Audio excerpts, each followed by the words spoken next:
wants both great internal personal freedom and the fruits of an adventurous soul, and who also shies away from these modes of thought and action. The narrator whom Bronte creates is a contradictory and not entirely sympathetic person, and she gives us a skewed view of the character Jane Eyre, the subject of the novel. Bronte's intention, as with most great novelists, is to show us a mirror in our own private chambers. In Jane Eyre, she is not showing a cynical view of humanity as contradictory beings who are tormented by their own ambivalent desires and actions. She is suggesting that human beings both desire and fear their deepest dreams of spiritual liberation, and that they often act in ways that make their lives thornier and more prone to great swings of the pendulums of emotion, thought, and action. Isn't it fun to listen to your own writing? She also suggests that without this contradictory motion within our lives and thoughts, we perhaps could not know what is spiritually timeless and of value to us as human beings. Jane Eyre's apparent cause is idyllic romantic love, but her real cause is a discernment of spiritual union with God or the eternal, a union that she cannot fully attain in life, but that she can glimpse all the more clearly as a result of her inability to attain that goal. Love of nature, sensitivity, pride, romantic love, common sense, and worldly responsibility, all are given their due by Jane, but as each passes into her life and fades before her ambivalent gaze, she grows closer to a glimpse of an eternal interaction of opposites that we may call faith or enlightenment, or a harmony with the universal in all of life. There are very few references in the book to theology, and yet, with the novel's external strife, internal conflict, and misfortune, the few theology mentions strike a note that must be seen as central to the book's purpose. It is not by any means a religious work, but it is a work that insists upon the religious nature of life itself as a spiritual adventure whose goal, though often hidden from our view, shines before and around us in eye-catching ways that cannot be overlooked. Wow. Excellent. That's Bronte. You remember, you have all read Jane Eyre, of course. Is that a review that would make a person who hasn't read it want to read it or not? Most definitely. Yes. Yes. Irene, I think in your scholarly review of this book, you really brought the personal to life. And I love your comments about she shows us a mirror into our own private chambers. I'm glad you liked it. That's much more scholarly than I usually am. But when I was sending it to USC it might be used in some way there, I thought I better, do a good job. I think it was this past week they did another Bronte on Persuasion. Yeah, Persuasion. And they talked about her, and they say they really don't know too much about her. She was never married, and she comes up with these wonderful romantic. No, this was Jane Austen. This is Bronte. That's Bronte. Yeah. Oh, but this week was Persuasion. Oh, well, then maybe it was Austen. yes. I know, the two of them. Yeah. When I read aloud the review, was the great difference between the book and the film.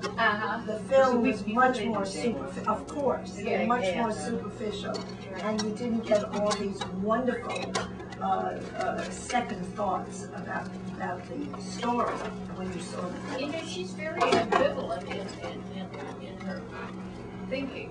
She'll say one thing and you think that that's the way she is, and then she'll do something exactly the opposite of that. And you see how she's not really sure of herself, but she is sure of herself, but it's very, very interesting, I think. It takes good writing to write a book like that, you know, that's... Which of the Brontes was it who did Jane Eyre? Was it Charlotte or Emily? Or Emily. It was Emily who did Jane Eyre, and Charlotte did Wuthering Heights? I don't know, I thought she did...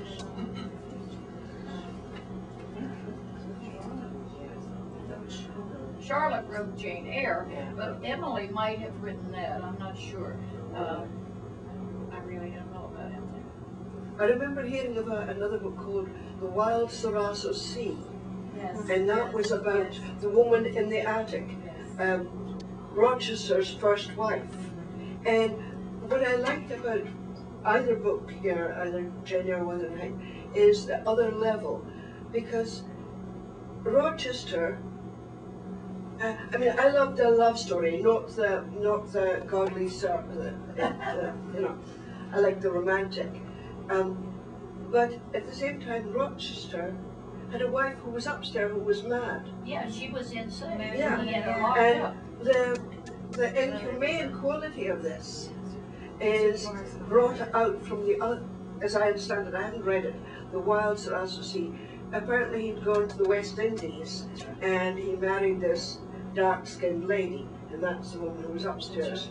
In the other one, in Wuthering Heights, when they talk about, what's his name, the guy who... Heathcliff, they describe usually as a gypsy, a ragamuffin, and he's adopted. And then I had read somewhere that he wasn't a gypsy, he was a blackhead. He was either black or mulatto, and the father had brought him back from Liverpool. But then, when Heathcliff goes off and very quickly makes money, how did he make money in these days? From slavery. And Heathcliff, a black or mulatto kid, had gone off and made his money in slave ships. And that's why, again, there was conflict and no happiness, when you behave badly to somebody. So. Wuthering Heights was much more popular in its day than Jane Eyre. Oh, yes. Yeah. Anyway, I just want to mention that you'll have the month of February off to be thinking about or reading a book that you'd like to review for us. Or if you see a movie but movie reviews, I really prefer having a book reviewed if you can do that. But if you want to do a movie or a documentary or TV program, that's all right too. Yes. Yes. What I wanted to say is I read many books because I walk every day and I listen to books as I walk. And I pick out books that I haven't yet read. And I'm reading Virginia Woolf's Mrs. Dalloway. And the way with words of these wonderful English women writers is simply incredible. And when you walk along, people in my area think I'm a little nuts, because I walk along and I listen to the words and I'm absolutely ecstatic at her use of words. Virginia Woolf was incredible. And the words just kept coming and coming. They keep coming and coming because those writers do tell a story, and they are saying it as they're writing it. That's what storytelling is on paper, is thinking it out in your head and being able to have the words just flowing because you're talking to somebody, and you can call the paper a name if you want to, Mary, how do you like this one, huh? So, and you're writing just like you're telling it, and that's what they're doing. Anyway, I think you did a good job on the wagon wheel today. I think that's one of the most difficult challenges we've had, and I think you did a very good job with it. So next week is a free read. You can read all those good stories that you have yet to write or that you have written and haven't read. Okay? Thank you very much for the opportunity to videotape. And if some of you or all of you could give me a few comments, that would be great. You know, maybe on the way out. Or I think this, sorry. Do you want to say something about the, you know what, maybe we can,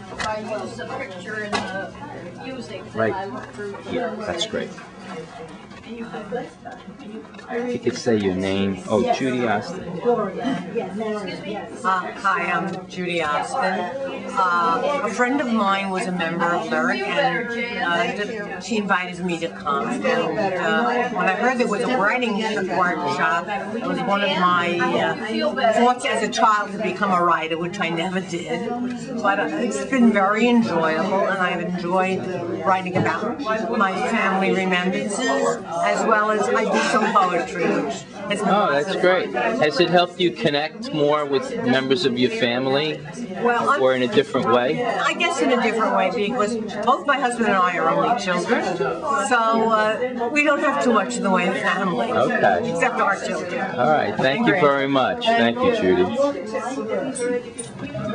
excuse me. Yeah, I was dragged in by a friend who was here.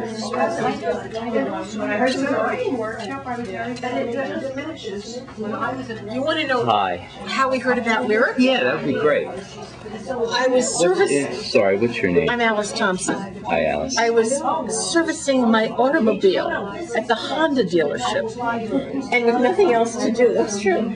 I was talking to this lovely lady, and we were discussing. She was newly retired, a teacher, and what to do, and she started talking about this wonderful writing class at Iona, and that's how I found out about it. And are you were a writer, or you had an interest in it? I love writing. You love writing? I love writing.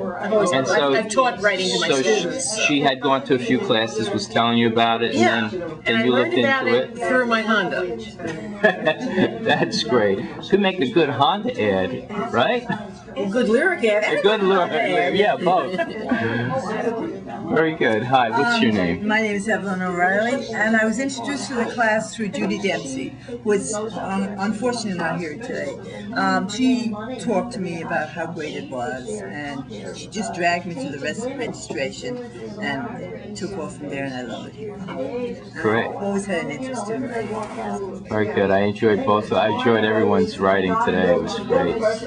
And so you're signed, are you coming to the additional, when you start the classes, you usually come to each class then? Each Because there is some continuity then. Yeah, there's a fall, interim, I guess we call this. I think it's the people we enjoy and the writing. Yeah. Right. You develop this camaraderie. Yeah. We all get to know one another. And it's so entertaining. Okay, the other part of it is, it's a very nice critique. If people critique your writing, they're very charitable, they're very nice. Nobody is, you know. Right. And yes, yet I heard some good constructive criticism, you know, and what you want. Right. That you want, but it's done in a very, nice way. Right.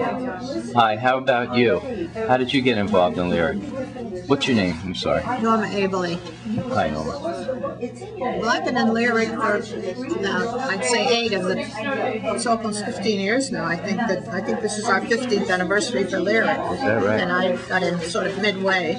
And I come mainly to the writing class. And I think it's mainly because of Irene Schindler, because she gently nudges us to higher heights. Right. And when she critiques your work, it's always constructive. She never says, oh, you shouldn't do that, or there's a better way of doing it. She does it in a very gentle way, and that's why each week she takes 2 copies of your story, writes her critique on one, and gives it back to you, so then you can study. Oh, is that right? Yeah, and it's very helpful, and through the years, and I'd like to collect all the stories from the class, because you get a lot of, like you heard the wagon wheel, everybody took a different take on it. Yes, exactly. I mean, Irene's little blurb on it was too philosophical for me, and I was more literally looking at the picture and seeing that big eye in the trunk of the tree. That fascinated me, if you took a good look at that picture that she gave us. And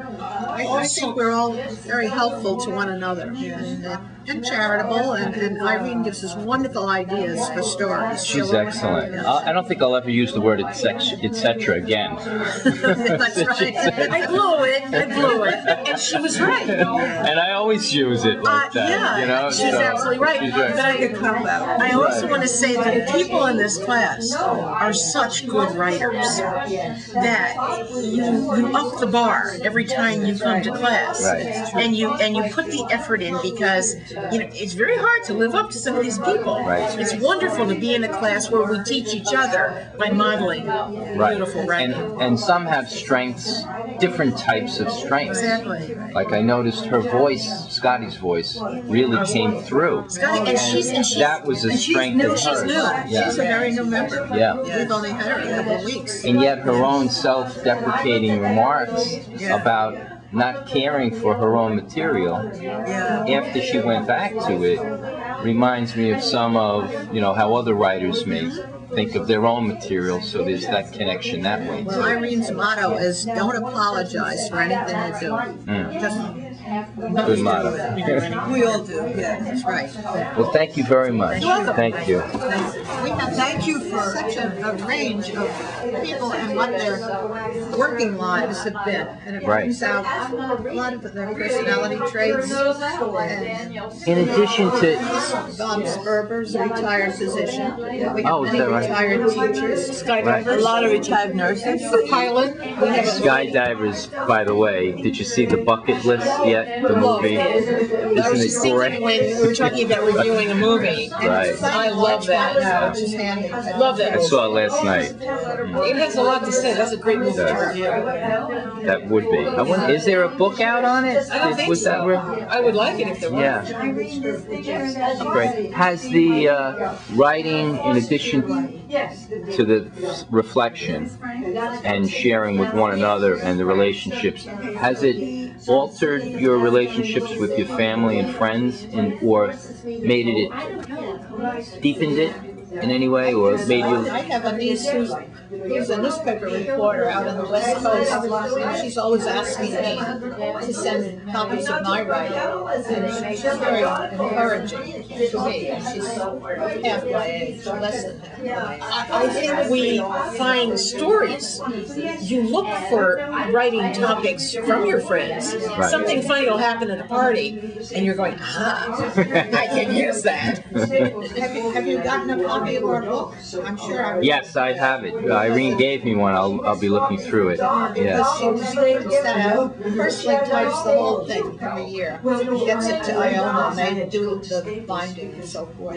And that's exciting, too, at the end of the sessions, when you can see some of your work in print. Yes, absolutely. My husband is very interested in the class for me, and he reminds me, did you do your piece for... Oh, good. Yeah, so he's taking an interest. Not that he wants Very to attend, good. but... You're more maybe loving and wonderful for him? That's great. Yeah, that's great. Wonderful. Thank you very much. I'm going to get these other ladies. And now I really do go to the dentist. But cats are not my favorite animal, nor is feeding cats my favorite. Right, or cleaning up the poop. So there it was. Before you go, can I get a few comments about your participation in LIRIC? Like, how did it start? How did you get involved? I happened to meet Irene at a 9th District garden luncheon, and we got talking about typewriters, and before you knew it, and our love of writing, and she said, oh, I teach writing at Iona, why don't you come along to a class? And so that's how I decided to come. And this is only my second class, but I'm loving this community of writers that exists here at Iona. And, Great. I'm happy to be here. What's your name? I'm Gloria Bizaccia Okay, Gloria. of Bronxville. And, Thank you very much. I very much liked your story today. Thank you. Yeah. Thank It, you. it reminded me a lot about my own family. Yes. Yeah. I didn't realize we were being videoed, and I'm not sure that it's a little bit personal. Okay. So would you rather it not be... maybe keep in mind if you're just doing bits and pieces to perhaps to balance it. Okay. Okay. And I think they'll send out a notification to all the members once the videos are ready to put up on the internet, that everyone will have an opportunity to look at it and then contact me if you don't like something about it. I can take it down. Do you know what I mean? Okay. But the main idea was to have there be a better or a internet sharing of how great LIRIC is for the participants to be able to share that with the people they know by just having their friends and family go to a website.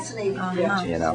I never heard of LIRIC. Right. Well, I know of it through someone I know teaches here, Gene Biasotti, and I knew, but I never attended. This is the first time. So you're part of Iona College?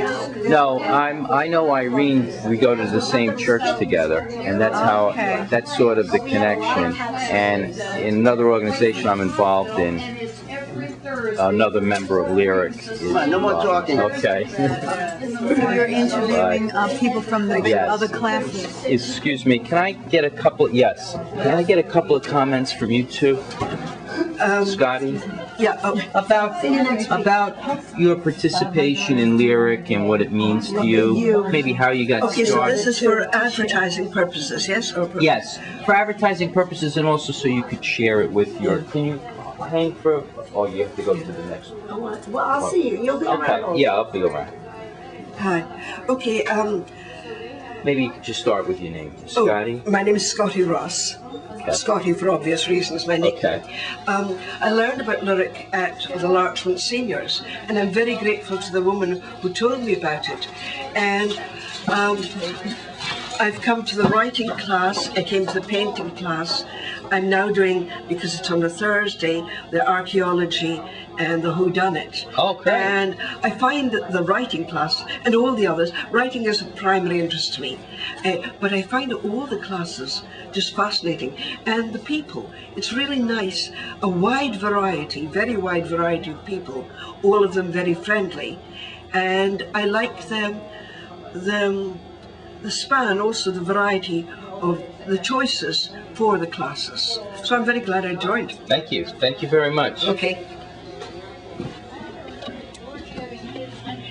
Frank Mohalley wants you downstairs. Okay. Yes.